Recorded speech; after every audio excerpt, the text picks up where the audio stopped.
Idiot Vox. Boom, ba-dee-doo-doo-doo-doo. I'm going over here. I'll listen to podcasts. Then I'm going over there. I'm gonna listen to podcasts. And then I'll walk back over here. Gonna download some podcasts. Then I'll walk back over there.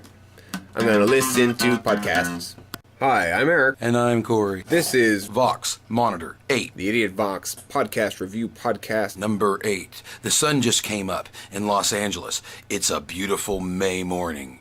I've got May all over my face. Our first podcast today is called My Silver Mount Zion. hosted by Rob and Steve. The first voice that you hear on it is actually Jack Kerouac, or... I think it's one of them reading from... No, it's not one of them. It's an American. It didn't sound that dated. I know, but it was... Jack Kerouac's been dead for like 90 years. He's not been dead for 90 years. Anyway, some Americans reading it. I don't know who. Somewhat. Some American. Was reading from... That poetry thing at the beginning. He pretends to know what he's talking about? I'm not pretending to know anything except That was a British guy pretending to speak like Jack Kerouac. Anyway, they're English people. British people from England. And so they talk a little funny. They're very pleasant to listen to. I always like listening to people with English accents to see if I can imitate them or whatever. Yeah, I'm gonna get one of those like the Queen's Guards with the black hat, and they can't like do any facial expressions. Right. Only I'm gonna do it totally naked. They're very pleasant to listen to people. They're funny, and they're obviously having a great time doing it. And one guy in the background's hilarious. Yeah, the disaffected one. When he's saying play Interpol. Right. Well, let's play that clip. We're going to play some songs. We're going to play, oh God. Shut up! God, you're like petulant children. We're going to play some Interpol, the song. We're going to play some Interpol. I will stop this. I will stop the recording if you say another word. Good. Right, we're going to play Interpol. That's funny. Again, That's funny stuff. yeah, there's a number of good songs. This show, opening with the reading from Jack Kerouac, they played some Curtis Mayfield, Pusherman. Excellent song. It's the Pushermans. Great track. He was doing funk back when there just wasn't production value like this with this type of music. I mean, just really raw, great Voice, too. Yeah, it's He's very awesome. much in control of how his voice sounds.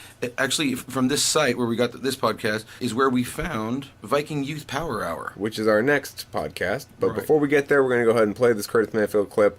And I just want to say, great job, Mount Zion, guys. It's awesome. It's very natural, very comfortable, very fun to listen to. And you guys obviously are having a blast making it.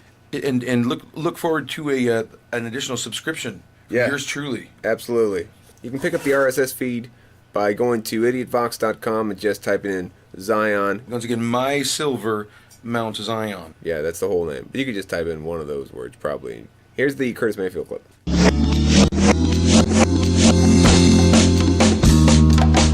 I'm your mama, I'm your daddy, I'm that nigga in the alley. I'm your doctor when you need, want some coke, have some weed. You know me, I'm your friend, your main boy, thick and thin. I'm your pusher man. I'm your pusher man.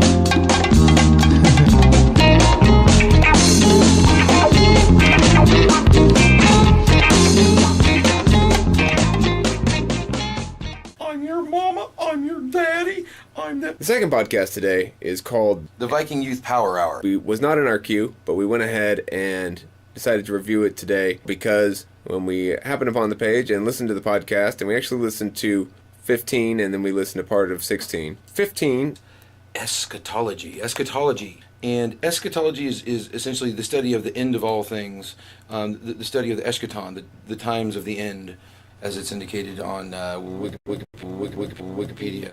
Well, one very interesting thing that they do talk about is the subject of the singularity. They discuss a couple of incarnations of the singularity that I hadn't heard about before, and I found the conversation quite engaging, and these guys are obviously very smart people, and I learned a lot listening to it. And in addition to that, though, and I think that this is more cogent to the issue of how good the podcast is, These individuals have a very good chemistry between them. They seem to know how to give each other space well, which is an issue because there are a lot of them around one or two mics. At times, despite the fact that they have a good sense of that, at times it does feel a little crowded in the audio space. I found myself wishing there was a camera on this group just to keep track of who's talking and saying what. Anyway, the most recent one is actually about Jung. Corey, you have some thoughts on that? When the show first started, there was some kind of like ethereal, ambient, electronica, pad swells and stuff, and then this affected voice reading from Carl Jung.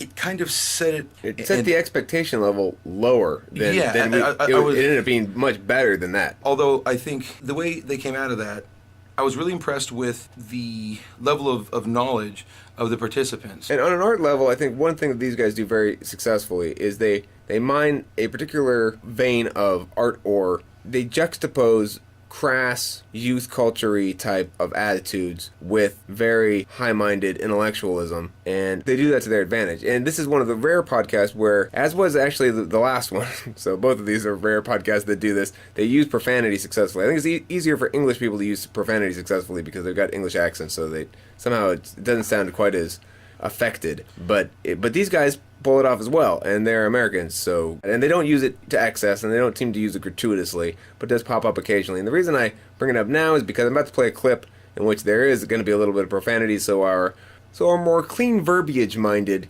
listeners can just sort of skip over a little bit or close your ears or something. Those who left their potty ears. But it's a funny joke in the restroom. If you want to hear a funny joke that's got a bad word in it, just keep listening. Comedy jokes, super tan, urine bite and I'm laughing. My joke was the hollandaise sauce. That was it? Yeah. Well, I think it's not a great joke. Pope Benedict hold the hollandaise sauce. I think there's That's a great definitely joke. a papal conspiracy going on. How many popes have there been? 110. Been 110 popes, right? Every one of them fucking Catholics. Oh, there is a conspiracy there. Think about it. I hadn't thought about that. They're all of them? Yeah, so that was a good joke about the Pope. Pope jokes are typically very successful. Anyway, these guys are very engaging, very interesting to listen to, very much worth a subscription, I think. I'm going to subscribe. I'm going to subscribe, and I'm going to subscribe to 2 of them from this week, and that's a rarity because obviously we listen to a lot of podcasts and our full endorsement for these ones. For our third podcast tonight, we have Comicology. Now, I thought, seeing just the RSS feed, that this was going to be a podcast about comics or comedians.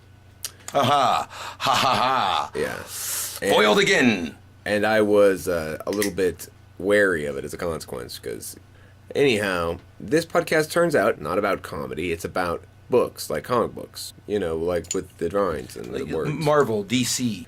First of all, it's got great sounding audio. Second, you have to give him props. He's a true hardcore fan of this art medium, comics. I can tell you for sure what this guy doesn't not like. He is a genuine admirer of these Comic artists. books. Well, I mean, of the artists who make them and stuff. He has a number of things to say about the drawing style of this one in particular that he's talking about, and I appreciate the fact that he devotes so much energy to appreciating an artist. But there's an assumption made that there may be more than one person who shares that appreciation.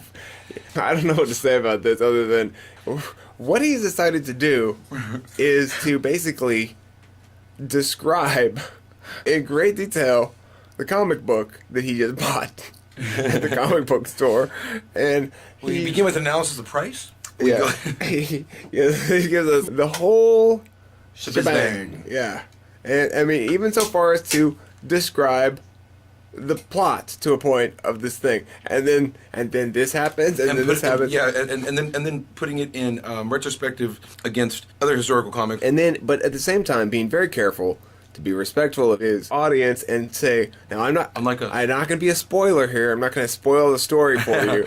But he's earnest as hell, which is charming. Yeah, it is. He's not faking anything. He's not faking anything. He really likes comics this much. Yeah, there's the smell of Mylar comic book bags just wafting through the room. Aren't we going to play some of it? Oh yeah, we are going to play some of it right Come here. on, foolishness. So here's an example of the kind of high octane non-stop action you get on this podcast. A little bit more about the artwork. It's black and white and maroon is what it is, and that sounds weird.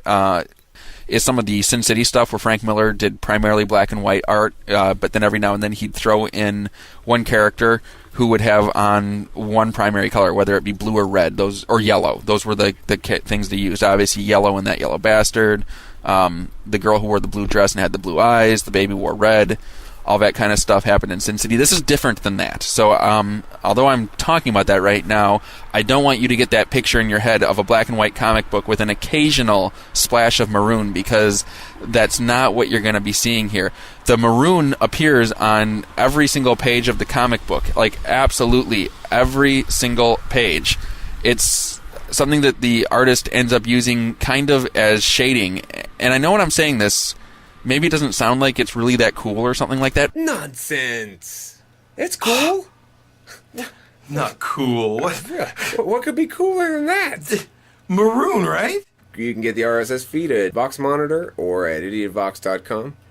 That's going to do it for today's Vox Monitor number 8. So I, Eric, and he, Siddhartha, say goodbye to you today at the end of this podcast. Remember, podcasting, all it costs you is your self-respect. Boom, ba-dee-doo-doo-doo-doo. I'm going over here. I'll listen to podcasts. Then I'm going over there. I'm gonna listen to podcasts. And then I'll walk back over here. Gonna download some podcasts. Then I'll walk back over there. I'm gonna listen to podcasts. Idiot Vox.